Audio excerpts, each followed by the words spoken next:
Hello and welcome to Superior Sisterhood, the self-care session. I'm Nicole Murray, a women's empowerment coach and the host of these sessions. And today I'm really excited to introduce to you Leah Hemsworth, who's joining us today. Hi, Leah. Hi. So great to have you on. Leah's here with her business, Thrive Strength and Wellness, and she's a yoga instructor. And I can't wait to hear, Leah, a little bit more about you and what you do. So if you want to just jump in and tell us a bit more about that. Sure. Thank you so much for having me on the show. So I'm from Thunder Bay. I actually lived out in Vancouver for about 8 years and did all my education out there. I was a track and field athlete, so that's what brought me out to Vancouver. So I did my undergrad in kinesiology and then my master's in physiotherapy and worked out west for a while. And then my husband and I moved back home to Thunder Bay. I went back out west for a little while and took my yoga teacher training. And then in 2014, we opened Thrive Strength and Wellness together right before we had our son. And now we also have a daughter. Right now, my role at Thrive is mostly a management role, which most of it I do from home because I'm full-time with the kids. We just started homeschooling. So that's keeping me busy at home and I'm not at Thrive too much. I started teaching yoga here in our new location right before we had our daughter, and I probably will start teaching yoga again. I think in the fall is my goal for that. Excellent. Yeah. Awesome. And before we started the call, I was just sharing how, it's so important to me to hear some feminine voices from Thunder Bay and hear the amazing things that women like you are offering in town. So we're going to dive in a little bit into this topic of self-care. And I'm really curious if you think back on a personal situation where self-care was needed, or, the theme of self-care affected you personally. Yeah, for sure. So it's interesting that you asked that because I think that if I am fully honest with myself about that, it's actually been in this past year that my self-care has suffered. And, you'd think by now I would know better. But when we had our daughter, having two kids totally changed things for me. And I felt like I needed to be everything for everybody all the time. And I wanted to be. But I think I realized after the first few months that I just couldn't, like, physically my body I was getting injured and just burning out a little bit. So it was kind of that tipping point for me that until I got hurt that I didn't really realize that that's where it was going for me. So once I got hurt, then I realized, okay, I need to take a little bit of time for myself again. I still can, give as much as I want to my family, but, like the physical self-care, just doing some exercise and some yoga, which has always been this massive part of my life. I just completely let go for about 4 months. And I slowly started getting back into that again, out of necessity to rehab my own injury. But then I think as I did that, I realized there was other parts that I needed to take care of as well. So, both of my kids were not sleepers. So just, through the night, I was willing to take it all on myself. And my husband was always willing to help, but I was like, no, you have to go to work in the morning. I'll just do it. But starting to ask for little bits of help there along the way. And yeah, so definitely this past year, I realized quickly that I was neglecting myself and had to start doing a few things to help me too. Yeah. And isn't it a lifelong journey? That's part of the thrust behind this session is that, like, yes, we need these reminders constantly because we can get preoccupied with other things going on in our life and then forget about us. And so hopefully we'll inspire lots of women to remember about themselves and put some of these things into practice.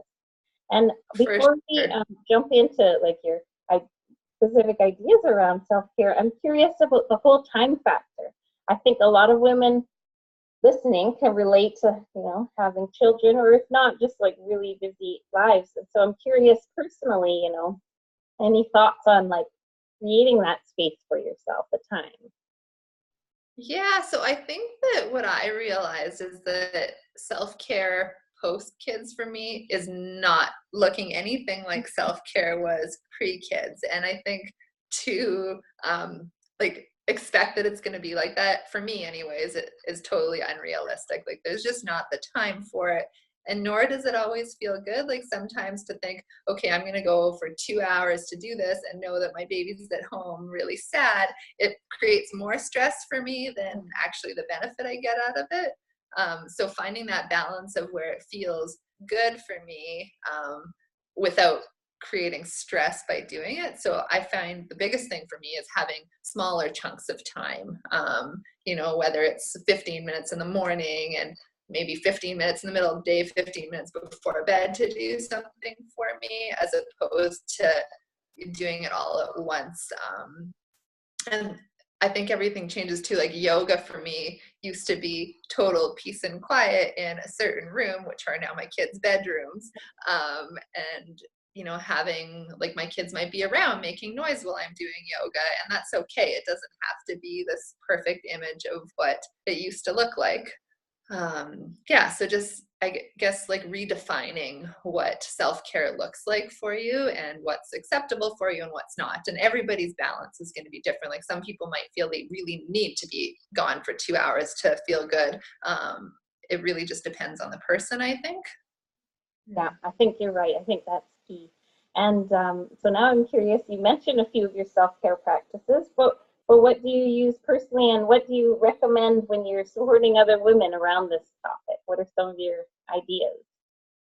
Yeah, so I think I mentioned this already, but letting go of kind of the setup of it. Because I find that if I'm going to do a 10-minute meditation, and I'm thinking, okay, I need to have the room totally uncluttered, have a candle on, have a nice pillow set up, just the setup itself can take 10 minutes, and then it becomes 20 minutes. So sometimes if I'm really busy, like right before bed, I'm like, okay, just sit down. You don't have to do anything else. Just sit down, set your timer and meditate. And then it actually only takes 10 minutes and it's not that much time. And then same thing with doing yoga. You don't necessarily need to change into your yoga clothes or put down your yoga mat. You can, whether you're in the office or whether you're at home with kids or wherever, out at camp, just in the grass, you can just pick a few of your favorite exercises, do some mindful breathing while you're doing it. Doesn't have to be 30 minutes. It could be 5 or 10 minutes. I think that for me, and that's what I would recommend for myself and for other people, is just letting go of the image of what it's supposed to look like and do where it fits in your life and how it fits in your life. Yes, for sure.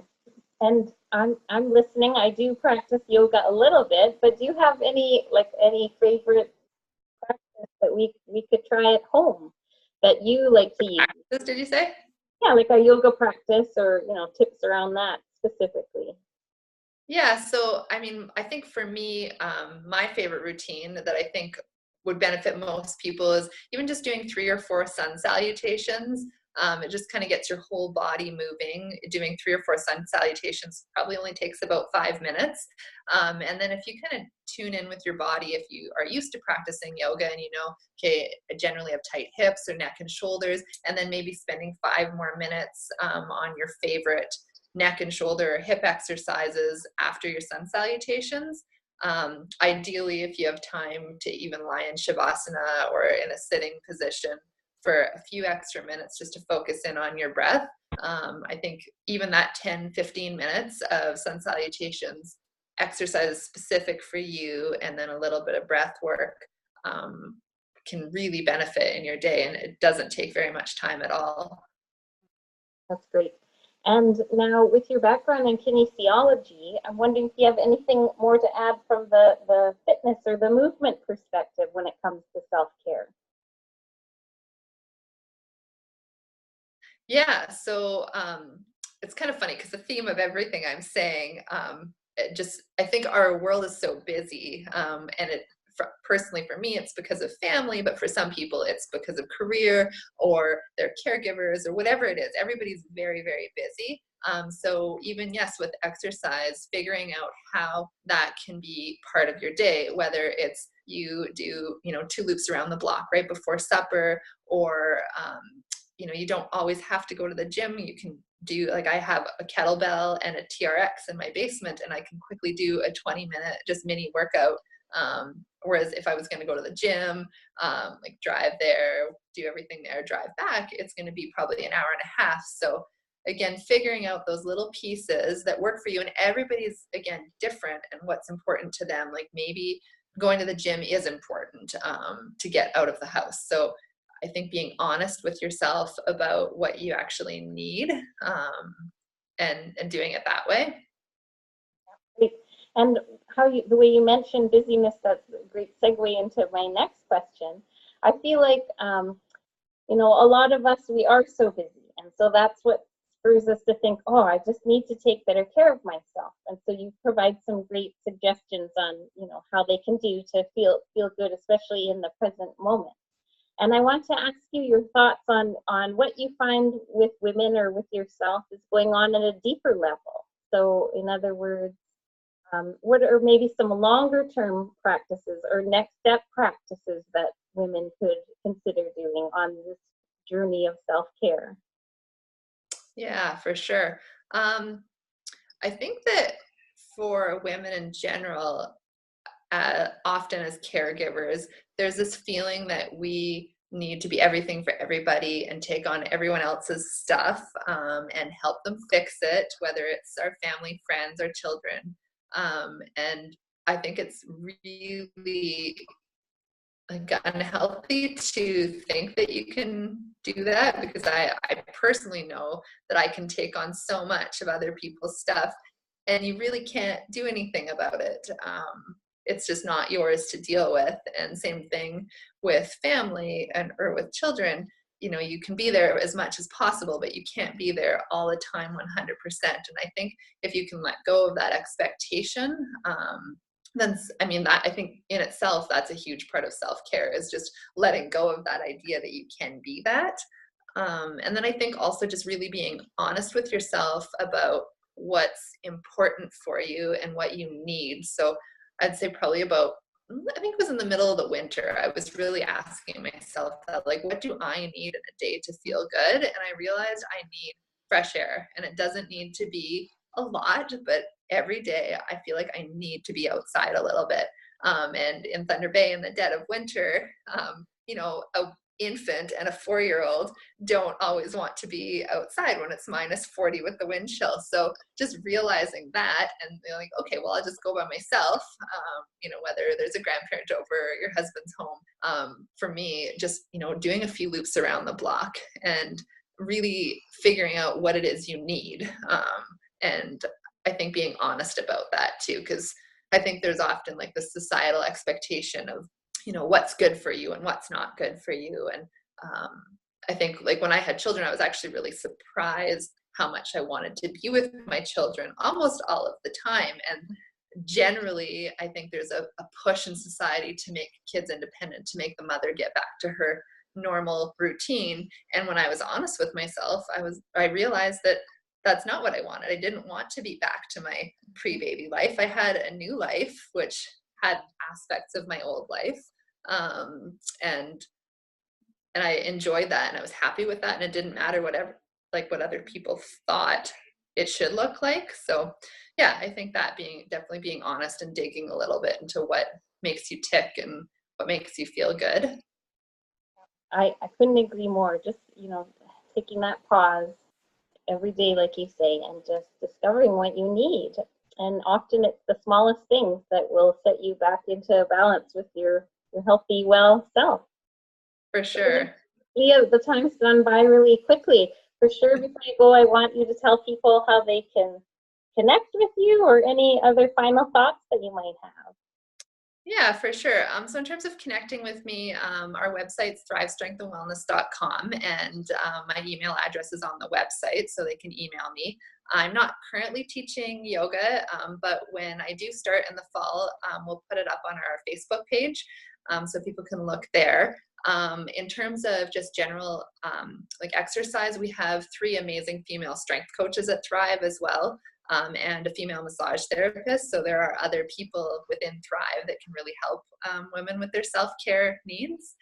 And in terms of final thoughts, I think taking that time to just take a few breaths and tune into what feels good and what doesn't feel good for you, and really understanding yourself, and that it doesn't happen overnight. And I think it's something to continually check back in, because it's always changing, but just being true to that.